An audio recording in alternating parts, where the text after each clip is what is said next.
آپ لوگوں کے یہاں دستور ہوگا، ہمارے شہروں میں دستور ہے، جب لڑکا پہلی رات دلہن کے پاس جاتا ہے، کوئی کہتا ہے پہلی مرتبہ بیوی کا چہرہ دیکھے گا، منہ دکھائی میں کیا دے گا؟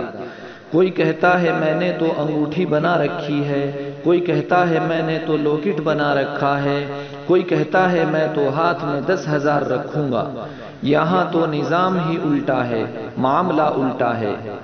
میرے اور آپ کے پیارے نبی حضرت محمد مصطفیٰ صلی اللہ علیہ وسلم جب دلہا بن کر پہلی رات سیدہ خدیجۃ الکبریٰ کے حجرے میں گئے، اللہ اکبر، میرے نبی جیسے ہی گھر کے اندر داخل ہوئے، سیدہ خدیجۃ الکبریٰ نے قدموں کی آہٹ سے پہچان لیا، گھونگھٹ میں کہنے لگی میرے پیارے نور نظر جہاں کھڑے ہیں وہیں کھڑے رہیے۔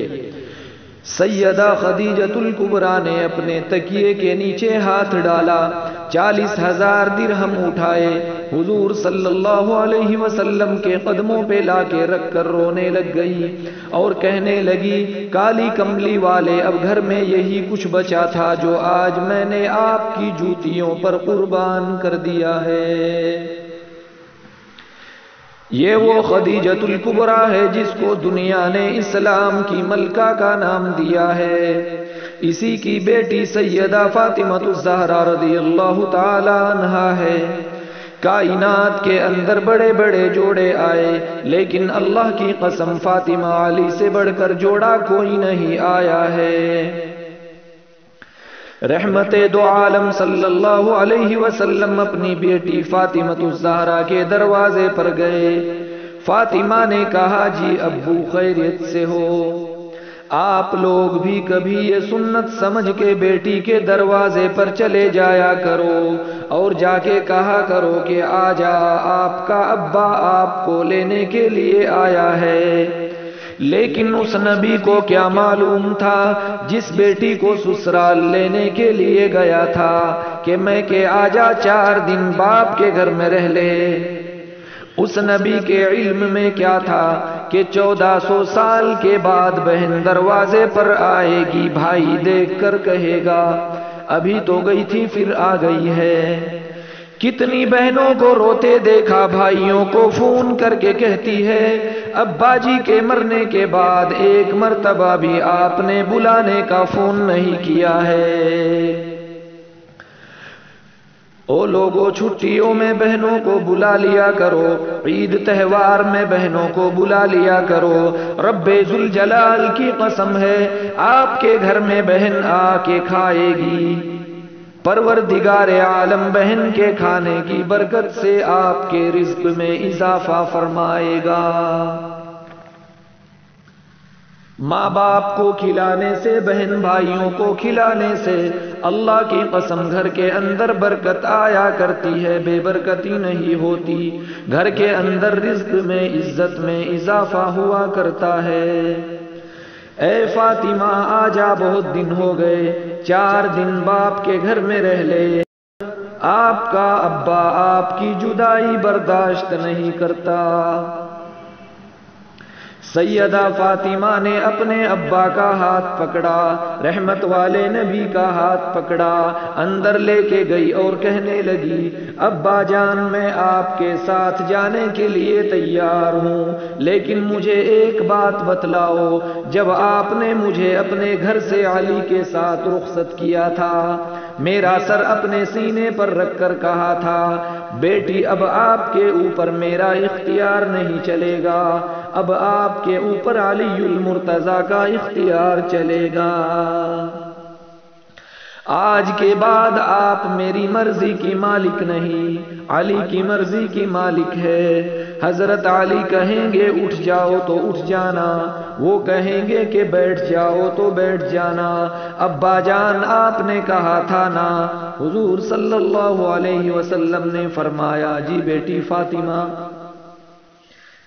ابا جان میں جانے کے لیے تیار ہوں، لیکن حضرت علی گھر میں موجود نہیں ہے۔ میں نے نہیں پوچھا تھا کہ علی اگر میرے ابا لینے کے لیے آ جائے تو میں آپ کی اجازت کے بغیر جا سکتی ہوں کہ نہیں؟ میرے ابا جان آپ بیٹھ جائیے، اگر علی کہہ دیں گے کہ چلی جاؤ تو میں چلی جاؤں گی، اور اگر علی منع کر دے تو میرے ابا جان آپ ناراض نہ ہونا۔ لاؤ ایسی زندگی جس کو آپ دلہن بنا کے 10-10 تولہ سونا چڑھا کے گھر لے کر آئے ہو، وہ زبان درازی کرے گی، وہ کہے گی اچھا ماں باپ کے گھر جانے کے لیے آپ سے پوچھنا پڑے گا۔ اے علی رضی اللہ عنہ، اپنی بیوی فاطمہ سے کہہ دو آپ کی اجازت کے بغیر آپ کی بیوی کو گھر سے باہر کوڑا کچرا پھینکنے کی بھی اجازت نہیں ہے۔ سامنے خالد بن ولید رضی اللہ عنہ کا مکان تھا۔ اے علی، آپ کی اجازت کے بغیر آپ کی بیوی فاطمہ کو سامنے دروازے پر کھڑے ہو کر خالد بن ولید کی بیوی سے بھی بات کرنے کی اجازت نہیں ہے۔ جب آپ لوگ گھر سے نکل جاتے ہو، آپ کی بیویوں کا پتہ ہی نہیں چلتا کہاں ہیں۔ کبھی کسی کے پاس بیٹھ کر تعویذ لا رہی ہے، میں گھومتی پھر رہی ہے، کبھی کسی کی موٹر سائیکل پر بیٹھ کر جا رہی ہے، کہتی ہے کہ سارے میرے بھائی ہیں، یہ بھائی ہی تو لے ڈوبے، اصل بھائیوں کو بھائی نہیں سمجھتی، غیروں کو بھائی سمجھے بیٹھی ہے۔ جب شریعت اجازت نہیں دیتی کہ جب بچہ 10 سال کا ہو جائے، 11 سال کا ہو جائے تو بہن کو اجازت نہیں بھائی کے پاس بیٹھ سکے، بھائی کو اجازت نہیں بہن کے ساتھ لیٹ سکے، بہن کے جسم کے ساتھ اپنا جسم لگا سکے۔ جب 11 سال کا بھائی بہن کے ساتھ جسم نہیں لگا سکتا تو آپ کو محلے دار کی موٹر سائیکل پر بیٹھ کر شہر جانے کی اجازت کس نے دی ہے؟ فاطمہ کہنے لگی میرے ابا جان آپ ناراض نہ ہونا۔ ہائے، نبی بھی نبی تھے۔ گھر کے اندر بیٹھ گئے، کہنے لگے حضرت علی کہاں ہے، کب آئیں گے؟ اتنی دیر میں حضرت علی رضی اللہ عنہ تشریف لے آئے، کہنے لگے فاطمہ ابا آئے ہیں کیا؟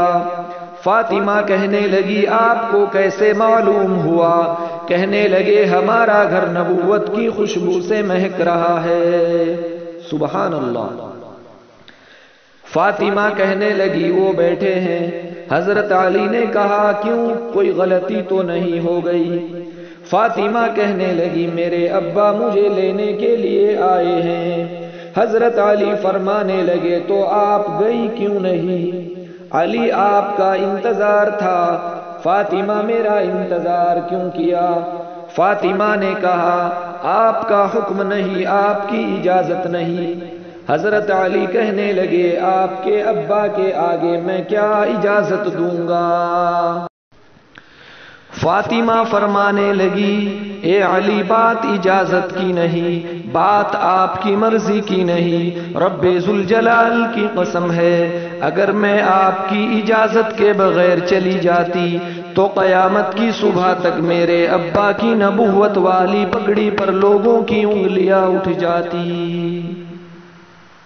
اگر یہ میرا پیغام بہنوں تک جا رہا ہے، بیٹیوں تک جا رہا ہے، خدا کے واسطے لڑنے سے پہلے سوچ لینا۔ گھر کے اندر اگر زور زور سے بولوں گی تو محلے والے کہیں گے فلاں کی بیٹی نے دیکھو کیا تماشا لگا رکھا ہے۔ میری بہنوں، میری بیٹیوں، روکھا سوکھا کھا کے گزارا کر لو، اگر چار پائی نہیں تو زمین پہ لیٹ کے گزارا کر لو۔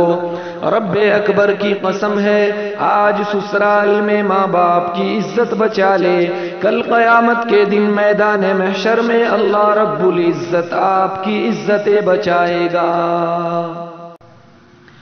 حضرت علی رضی اللہ عنہ کہنے لگے جلدی چلی جاؤ۔ فاطمہ کہنے لگی علی جاؤں گی صحیح، لیکن جانے کا انداز کچھ اور ہوگا۔ حضرت علی نے کہا وہ کیا؟ فاطمہ فرمانے لگی علی جب میں گھر سے نکلوں تو میرے ابا کو آگے آگے کر دینا، درمیان میں مجھے کر دینا، اور میرے پیچھے پیچھے آپ چلنا۔ حضرت علی کہنے لگے اس میں کیا حکمت ہے؟ فاطمہ کہنے لگی علی جب میں اپنے ابا کے گھر پہنچوں گی اس وقت آپ کو بتلاؤں گی۔ رحمت والے نبی گھر سے نکلے، حضور صلی اللہ علیہ وسلم جس جگہ قدم رکھتے سیدہ فاطمہ بھی اسی جگہ پر قدم رکھتی، پھر اس کے اوپر حضرت علی قدم رکھ کے نشان مٹا دیتے۔ جب فاطمہ نبی کے دروازے پر پہنچ گئی، رحمت والے نبی کے گھر کے اندر داخل ہو گئی، حضرت علی پوچھنے لگے فاطمہ قدموں کے نشان کیوں مٹائے ہیں؟